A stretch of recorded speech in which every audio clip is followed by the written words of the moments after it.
Praise the lord. ఈరోజు దేవుని వాగ్దానం ఆదికాండము 1వ అధ్యాయము 1వ చరణం. ఆదియందు దేవుడు భూమి ఆకాశాలను సృజించెను. ఆమెన్.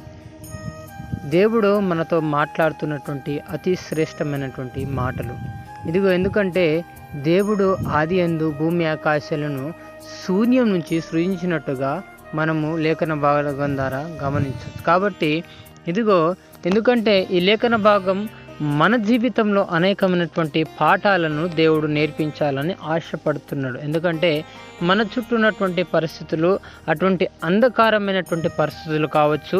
నీకు కూడా శూన్యంలో ఉన్నావేమో, నీకు ఎటు తోచని సహాయముతో ఎవరు చేయలేని స్థితిలో నువ్వు ఉన్నావేమో, కానీ ఇదిగో నీ దేవుడు నీకు సహాయం చేయడానికి సిద్ధంగా ఉన్నాడనేటువంటి విషయాన్ని ఈ లేఖనం ద్వారా దేవుడు నాతో మాట్లాడుతున్నాడు. ఎందుకంటే శూన్యం నుంచి తను ఇదిగో మహాకాశాలను భూమి అందున సమస్తమును తన వాక్కు ద్వారా కలుగజేసినటువంటి గొప్ప దేవుడు, సృష్టికర్త అయినటువంటి దేవుడు మన దేవుడు.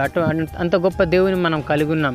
కాబట్టి ఎప్పుడైతే మనం విశ్వసించి మనము మన జీవితంలో కొన్ని పొందుకోలేని స్థితిలో ఉంటాం, దాన్ని మనం అందుకోలేని స్థితిలో ఉంటాం, అప్పుడు మనం ఎప్పుడైతే దేవుని మీద ఆధారపడి ప్రభువా ఇదిగో ఈ కార్యం నేను చేయలేను ప్రభువా, ఇదిగో నువ్వు చేయగలవు, చేయడానికి శక్తిమంతుడు, సర్వోన్నతుడు, నీకు అసాధ్యమైనది ఏది లేదు ప్రభువా అని ఎప్పుడైతే నువ్వు ప్రభు మీద ఇదిగో అటువంటి విశ్వాసంతో నువ్వు ప్రభు పాద సన్నిధిలో నువ్వు గోజాడతావో, అప్పుడు నిశ్చయంగా ఇదిగో నీ చుట్టూ ఉన్నటువంటి ఆ యొక్క శూన్యమైనటువంటి స్థితులను ఇదిగో గొప్పగా మారుస్తాడు.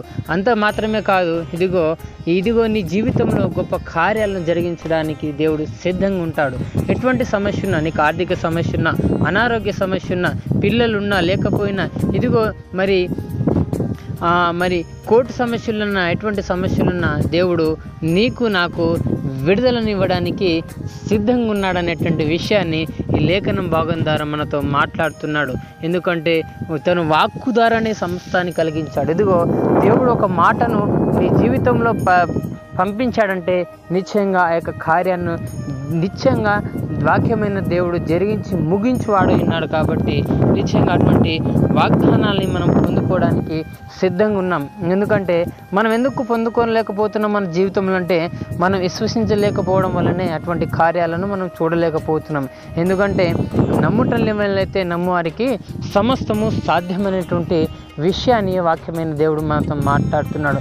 ఎప్పుడైతే మనం నమ్మకంతో ప్రభు పాద సన్నిధిలో గోజాడతావో, అప్పుడు నిశ్చయంగా నీకున్న ప్రతి బంధకాల నుంచి, ఇరుకుల నుంచి, ఇబ్బంది నుంచి, సోదరుల నుంచి దేవుడు విడుదలనిచ్చి ఇదిగో నీకు నీ పక్షానత నుండి గొప్ప విజయాన్ని అనుగ్రహింపజేసి తన సాక్షిగా నేను నిలబెట్టుకుంటాడు.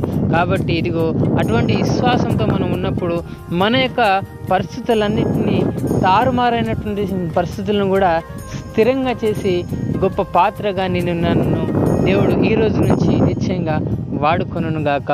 ఆమెన్. పరిశుద్ధుడా, జీవముగల తండ్రి, మహోన్నతుడ, మహాగణుడా, ఈ దినం మాతో మాట్లాడిన ప్రతి మాటను ప్రభా మా జీవితంలో జరిగించి ముగించినందుకే నీకే కృతజ్ఞత, స్తుతి, స్తోత్రాలు చెల్లిస్తున్నాం. అవును ప్రభా, శూన్యం నుంచి సమస్తం సృజించినటువంటి గొప్ప దేవునిగా నువ్వు ఉంటున్నావు. కాబట్టి ప్రభా మా జీవితంలో ప్రభా ఏదైతే మేము పొందుకోలేకపోతున్నామో ప్రభా నిశ్చయంగా ఈ దినం నుంచి ప్రభా వాటన్నిటిని పొందుకున్నట్టుగా ప్రభా మీరే సహాయం చేస్తారని, సమస్త మాకంత ప్రభావాలు మీరు పొందుకుంటారని యేసు అతి పరిశుద్ధ నామములో ఈ ప్రార్థన నిశ్చయంగా అడిగి వేడుకొని పొందుకొని నాము తండ్రి. Amen, amen, amen.